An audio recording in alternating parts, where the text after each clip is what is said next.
Oh, he hit her.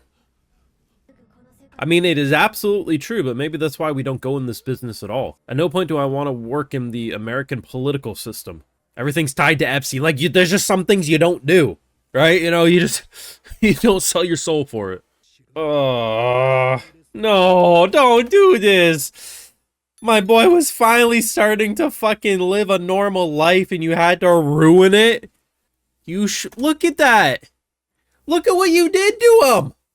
Grandpa. Why? Oh. Bruh, you're fucking up now. Was that his dad? Is that his real dad, do you think, walked by? The fact that she has the stars in her eyes now, too? Fuck. The girls this season are getting fucking spicy. It's over. I mean, I'm not gonna say I was foolish enough to think that there was necessarily gonna be a happy ending for most people involved. But I was foolish enough to think that it would happen in steps.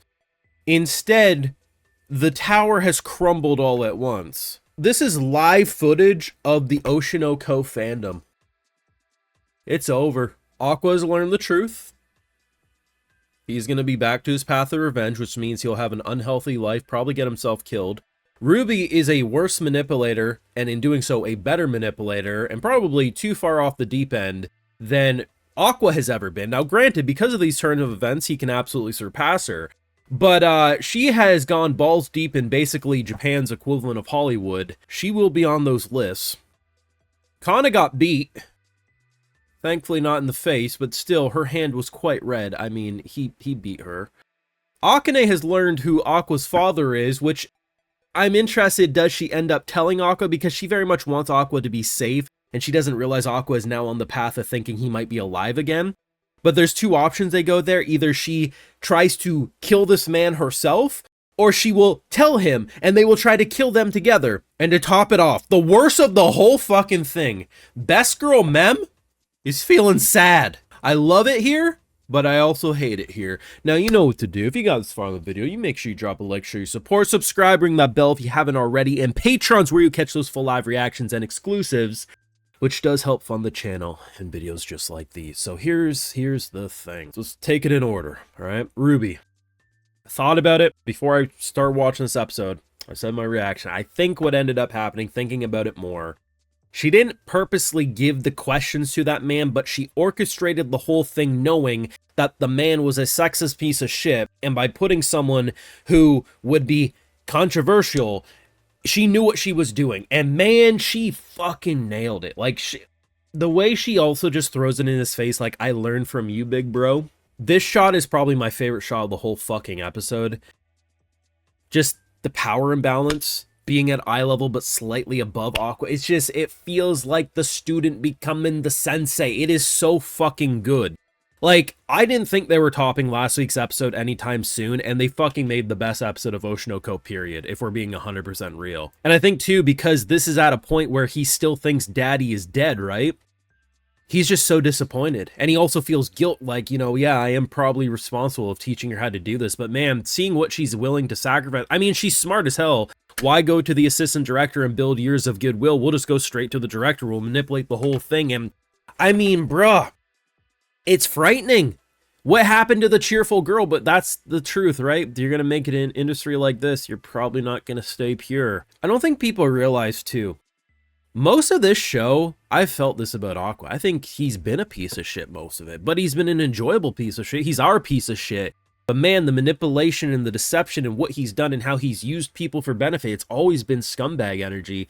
And somehow she fucking topped it. And honestly, props to her, but fucking hell, can both of these siblings just get to therapy? Ain't no amount of assurance is gonna cover the amount of therapy they need. But I mean, props to her, she's getting it done. Like I said, though, the most devastating thing of the whole episode is, of course, Best Girl just realizing, man, like, fucking hell, this girl's skyrocketing. If she's not in videos, people get mad in the comments. Like, it is actually, it's a very small part of the episode, no jokes. Like, removing all the humor that I'm adding to it, because some people will probably think I'm being serious about it. It is still a nice small element that I quite like. The thing is this son of a bitch, man, that Gramps needed to think about what he said. Bro just straight up's like, hey, bro, You stupid or something? You think they couldn't forge that? His entire worldview crashed.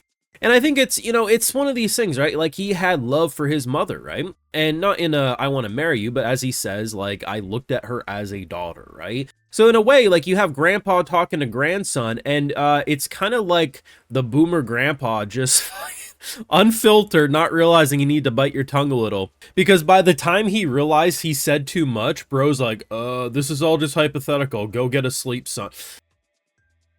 Fuck! I thought it was the end of the season this would happen. I really did. Now, granted, as soon as he approached him, I was worried something like this would happen, but even I wasn't prepared. Like, what the fuck? It just, like I said, 15 minutes into the episode, you think they surely can't get worse than this, and oh boy, do they get worse. I do really like what they did visually with this whole freakout scene. Like, he's seeing his child self, he's seeing the... It's just, everything about this is just... He's crashing out, right? And unfortunately... Arguably, the girl who loves him the most gets horribly backhanded. Now, yes, in the hand. But we can't deny that it is still abuse, right? He didn't mean to do it. He didn't know what he was doing. But still, he hit her. And I think the mark on her hand kind of said it all. Like, honestly, I don't know. Like it doesn't. Like, how fucking hard did he have brass knuckles on? And seeing the fucking look of what did I do to this... Bruh? Fuck is this shit? It just gets worse. And then, of course, it leads us to the main attraction. She sees someone who looks like Aqua. Of course, it couldn't be Aqua. He's having a crash show. And honestly, props to her. She's like, hey, do you want to come to this thing? And he's like, I don't want to be around people. And she says, okay, I'm here if you need me. Fucking ultimate girlfriend right there. Really, truly is. Mem may be my favorite, but right now she's actually playing the role perfectly. And then unfortunately she learns exactly what has happened. Our girl was 16, he was 15, they got pregnant, and oh boy, did shit get spicy afterwards. Fuck me, man. Is there any hope for a happy ending? If you asked me prior to this episode, I would say no. I'd say there's probably a couple characters that have a decent ending. And I still think that could be true in a way, like maybe bittersweet, but there's probably some hope for Mem. Like maybe the career doesn't stick, but she'll probably be okay. It's fucking over for everyone else. Like let's keep it real. Your thoughts? I'm sure manga readers been anticipating, because I imagine this was like a couple chapters that was being adapted. I think it's way more effective by doing it like this. I always thought I would have preferred having like most of the season being Ruby. I was even saying that last week, I think. But having it all crumble at once, devastating. More devastating than a lot of anime deaths, if we're being real. Thoughts down below. There is no hope, though. Let's be honest. It's so over for a happy ending with Oshi no Ko. Your thoughts? Drop a like, share your support, subscribe, ring that bell. And yes, Patreon full live reactions and exclusives. Like, hey, I love to give video shoutouts to my patrons because they make these videos possible. Alright, so today we got Drew Stern, Coom Snatcher, Chris Ballew, Zillos12, Wendy, and we also have John Magner. So I appreciate the support. Please take care, and y'all have a good one.